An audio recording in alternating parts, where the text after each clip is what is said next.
Just a total disregard for life. Absolutely. Yeah, it was very brazen, very, complete disregard for anyone's safety. Any association with the incidents last May, do you know, or? No, at this time it's not believed that there was any association between the two. How many suspects do you think there were? We believe that there was 3 suspects at least that attended the scene, possibly another one in the vehicle. Any indication as to whether or not they're from the area? No indication at this time, unfortunately.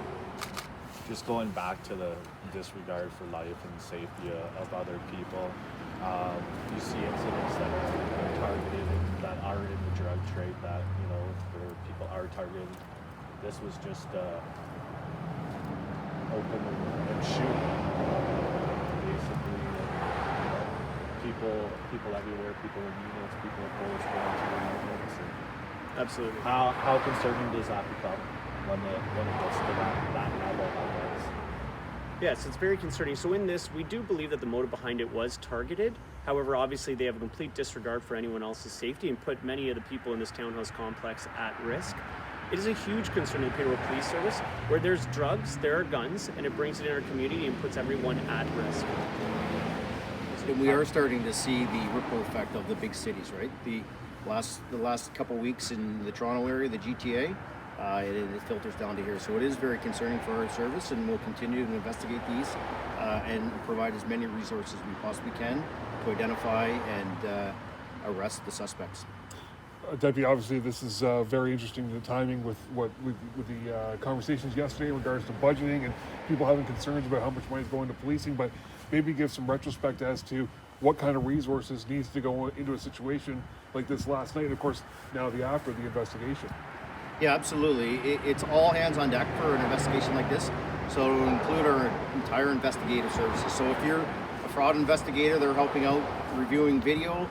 So we'll have upwards of 20 investigators right now trying to identify. We try to front load it at the beginning. It's critical the first 24 or 48 hours of trying to identify the information, and we'll continue with that. Saying that, we will continue to provide resources as the investigation goes on if we don't identify these suspects in the immediate near future. Obviously something of this nature, though, obviously does take a lot of bodies out from other areas and other scenarios to come and respond to a situation like this. Correct. You are correct on that. So we have, for the most part, it's our Criminal Investigation Bureau that's investigating this at this point. Uniform was the initial responders last night. They have done their work and has passed it along. So in terms of the other calls for service in the community, we will be available and be able to engage those, but this will take some time and take away from some of the other priority calls for investigative services at this time. How many shell casings were you able to locate? Can't reveal that this time, but there was multiple. Do you believe the suspects are still in the local area? No, our indication at this time is that they headed outside of the city of Peterborough. However, it's very early in the investigation. What led you to believe that this incident had ties to the illicit drug trade? We have information that there is association to the drug subculture in the community. Obviously, the amount of violence and the degree of violence is indicative of a drug subculture.